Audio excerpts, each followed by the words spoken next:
მოცემული გვაქვს 4-ჯერ 80.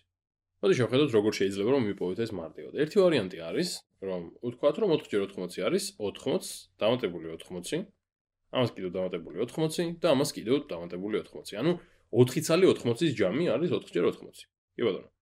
მაგრამ ეს ხანდახან ართულებს საქმეს. ერთი ბევრი შეკრება უნდა გავაკეთოთ. მერე იქნებ უფრო დიდ რიცხვებთან მაქვს საქმე, რამდენჯერ უნდა შევკრიბო, ხო? ამიტომ უკეთეს ვარიანტს შევხედოთ. უკეთესი ვარიანტი არის ასეთი.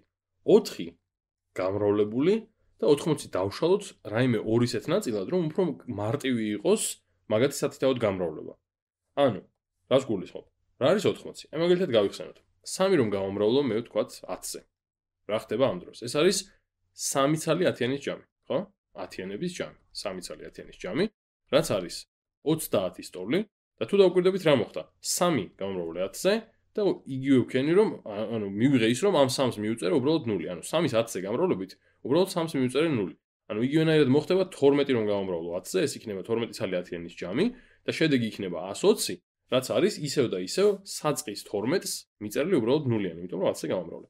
ამიტომ 80 შემიძლია შევხედო მე ასე და ვთქვა რომ 80 არის 8 გამრავლებული 10-ზე. ეხლა რა მინდა ასე დაწერა?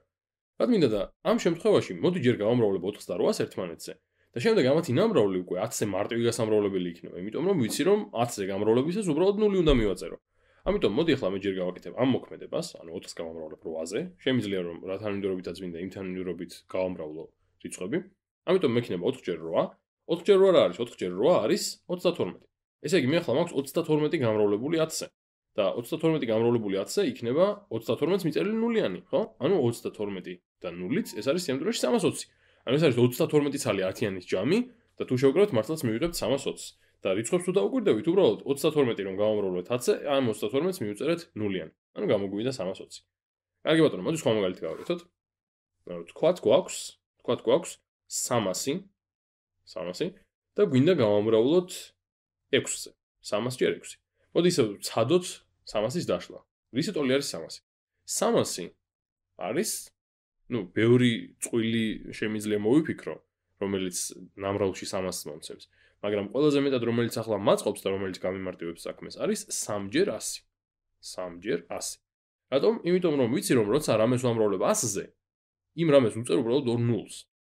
თუ მთელი რიცხვი, თუ არ არის მთელი რიცხვი, შეგვიძლია ვთქვათ რომ გადაგვაქვს 10 წილადის წერტილი უფრო მარჯვნივ და ასე შემდეგ, მაგრამ იდეა ის არის რომ როცა ვამრავლებ ვუწერ 2 0-ს. ანუ 300 არის იგივე 3-იანი 2 0-ით, ხო? ანუ 3 რომ გავამრავლე მე 100-ზე, აი ეს 3-იანი რომ გავამრავლე 100-ზე, აი აქ მაქვს 6-იანი და 2 0 მივუწერე. ესე იგი შემიძლია ეს 300 წარმოვადგინო როგორც 3 გამრავლებული. ანუ ჯერ 100-ს დავწერ. 100 გამრავლებული 3-ზე და ეს გამრავლებული შემდეგ 6-ზე. ეს გამრავლებული 6-ზე. ახლა შემიძლია ჯერ გავამრავლო 3 და 6, მოდი სხვა ფერით შევხვაზო. ჯერ გავამრავლო 3 და 6 ერთმანეთზე და მე გავამრავლო ესენი 100-ზე. მექნება 100 გამრავლებული ამათ ნამრავლზე, ამათი ნამრავლი არის 18. 3x6 არის 18 და საბოლოოდ დამრჩა რა? საბოლოოდ დამრჩა 100/18 და ვიცი რომ რასაც ვამრავლებ 100-ზე, უბრალოდ იმას 2 0 უნდა მივუწერო. ამიტომ მექნება 18-ს მიწერილი 2 0, ანუ 1800. ეს არის ამ შემთხვევაში ამ ამოცანის პასუხი. მოდი სხვა მაგალითი გავაკეთოთ კიდევ. ვთქვათ მაქვს 7, რომელსაც ვამრავლებ 7000-ზე. 7x7000. რისი ტოლია 7x7000? ისევ 7000 რა არის? ყველაზე მოსახერხებლად როგორ შემიძლია რომ დავშალო? შემიძლია ვთქვა რომ 7000 არის 7 ცალი 1000-ის ჯამი, ანუ 7x1000, ხო? ამიტომ შემიძლია დავწერო რომ ეს არის 7 გამრავლებული 7x1000-ზე, 7x1000-ზე. ახლა ჯერ 7-ებს გავამრავლებ ერთმანეთზე და ამათი ნამრავლით მივიღებ 49-ს, იმიტომ რომ 7x7 49 და მე გავამრავლებ ამას უკვე 1000-ზე. ესე იგი მექნება 49x1000, რაც უდრის უბრალოდ 59000. ანუ 59000-ს მივუწერ 3-ს. მძიმეთი უბრალოდ გამოვყავე, აუცილებელი არ არის, მაგრამ მარტივად რომ გავარჩიოთ რა რიცხვი წერია, მაგიტომ. კარგი, ახლა რადგან ამ წესებს დავეუფლეთ და გავიხსენეთ ზოგ შემთხვევაში. მოდი ჩამოვწერ 3 მაგალითს, ოდნავ განსხვავებულს ერთმანეთისგან და პატარა ცხრილივით გამოგვივა ასეთი რამ. ვთქვათ 900-ს ვამრავლებ ერთ შემთხვევაში 50-ზე, მეორე შემთხვევაში ვამრავლებ 500-ზე და მესამე შემთხვევაში ვამრავლებ 5000-ზე.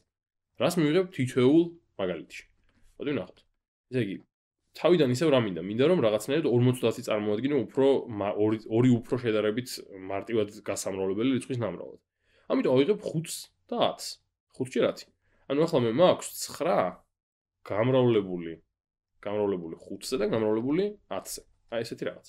Შემიძლია ახლა ჯერ 9 გავამრავლო 5-ზე და მერე გავამრავლო ეს 10-ზე და შედეგად მივიღებ 45 9 ჯერ 5 45-ია 45 გამრავლებული 10-ზე. 45 ჯერ 10 არის 450, ანუ 0 უნდა მივიწერო, ამიტომ მექნება პასუხად 450. ანუ ეს არის 45 და ახლა 45 გამრავლებული 10-ზე, რაც არის 450. ახლა აქ ანალოგიურად დავშლი უბრალოდ 5 ჯერ 10-ის ნაცვლად მექნება 5 ჯერ 100. ანუ მექნება 9 გამრავლებული 5-ზე, გამრავლებული 100-ზე. აი ასე. და შემიძლია ახლა ისევ და ისევ მივუყვე იმავე ტაქტიკას, მექნება 45 ოღონდ უკვე 2-0-ით, იმიტომ რომ 100-ზე ვამრავლებ და არა 10-ზე. ესე იგი 45 2-0-ით. და ბოლოს 9 ჯერ 5000, ის ანალოგიურად ეს არის 9 გამრავლებული 5 ჯერ 1000-ზე. იმიტომ რომ 5000 მაქვს უკვე. და შემიძლია ისევ და ისევ ჯერ 9 და 5 გავამრავლო და აქ მექნება 45 უკვე 3-0-ით. 1 2 და 3. აი ესე.